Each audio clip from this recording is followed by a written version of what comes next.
ప్రతిరోజు మనకు వెలుతురునిచ్చే సూర్యుడు మీ జాతక చక్రంలో చీకటి నింపుతున్నాడా?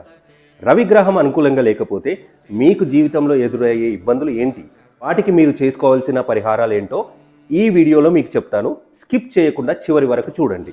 ఫస్ట్ సిమ్టమ్ ఏంటంటే, రవిగ్రహం మనకు అనుకూలంగా లేకపోతే ఉద్యోగంలో మనం ఎంత పని చేసినా దానికి తగిన గుర్తింపు రాదు.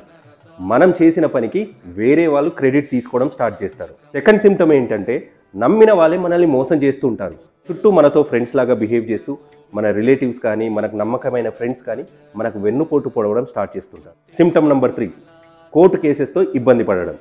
సిమ్టమ్ నెంబర్ 4, మీకు గవర్నమెంట్ తరపున జరగాల్సిన పనులన్నీ ఆగిపోతూ ఉంటాయి. మీరు కాంట్రాక్టర్ అయితే బిల్స్ ఆగిపోతుంటాయి, ప్రాజెక్ట్స్ అప్రూవల్ రావు, ఇంకెలాంటి రకమైన గవర్నమెంట్ పనులు ఆగిపోతూ ఉంటాయి. దీంతో పాటు హెల్త్ రిలేటెడ్గా వచ్చి కంటి సమస్య కనుక మీకు ఎదురవుతూ ఉంటే రవిగ్రహం మీకు అనుకూలంగా లేనట్టే.